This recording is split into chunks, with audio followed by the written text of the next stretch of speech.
సచిన్ తెందూల్కర్ భారతరత్న అని వదిలేస్తారా? అసలు భారతరత్నుడు ఇలాంటి యాప్లను ఎండోర్స్ చేయొచ్చా?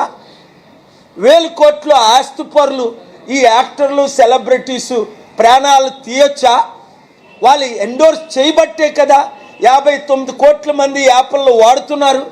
డ్రీమ్11 లాంటి న్యాయం కొరకు నేను పోరాడుతుంటే మరి ఈ రిజిస్ట్రీ ఎవరు చేశారు? లిస్ట్ అయిన ఐటమ్ ఆగస్టు 18, 19, 20, 21 కోర్టు 2కి సెలవు ఇచ్చేసి కాన్స్టిట్యూషన్ పెంచాడు సడన్గానా. ఇది షాకింగ్ కాదా? అంటే నేను కూడా ప్రశ్నించొద్దు, ఇంకెవడు ప్రశ్నించడం లేడు. ప్రశ్నించడం జైల్లో పెడతారు లేదా ప్రాణాలు తీస్తారు. 59 కోట్ల మందికి నష్టం జరుగుతుంటే నేను ప్రశ్నించొద్దా? లక్షల కుటుంబాల ఆత్మహత్యలు చేసుకుంటే నేను ప్రశ్నించొద్దా? లక్షల కోట్ల ఆదాయం అవినీతిగా మనీ లాండరింగ్ జరుగుతుంటే నేను ప్రశ్నించొద్దా? ఇంతకంటే ఇంపార్టెంట్ మ్యాటర్ ఏమైనా ఉందా?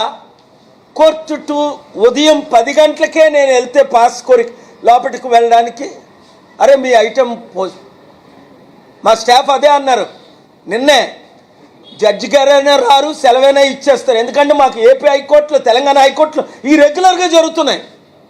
ఐటమ్నైనా లిస్ట్ చేయనివ్వరు, లిస్ట్ చేసింది తీసేనా తీసేస్తారు. ఆర్డర్లు ఈ రోజు వరకు కూడా తెలంగాణ హైకోర్టులో రేప్ కేసు గురించి 15 నెలలు అయినా న్యాయం జరగల. రేప్ విక్టిమ్స్కి 10 మంది ఎమ్మెల్యేలు ఇల్లీగల్గా పోటీ చేసి ఇల్లీగల్గా పార్టీలో జాయిన్ అయితే న్యాయం జరగలేదు. ప్రత్యేక హోదా ఆంధ్రప్రదేశ్కి ఇవ్వమని నోటీస్ ఇస్తే నరేంద్ర గారు ఈరోజు కౌంటర్ ఫైల్ చేయలేదు. మహానుభావులు, న్యాయం జరగలేదు. స్టీల్ ప్లాంట్ అమ్మకూడదని 3 ఆర్డర్లు తీసుకొస్తే 30 ముక్కలు చేసి ముక్కలుగా అమ్ముతున్నారు ప్రైవేటైజేషన్ పేరుతో. న్యాయం జరగలేదు. నా పోరాటం ఆగదు.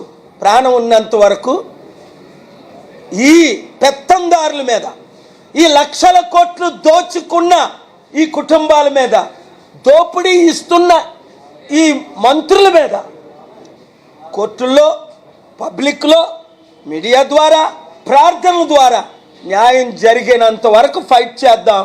మీరు నాతో ఉండండి. आज बहुत दुख का बात है,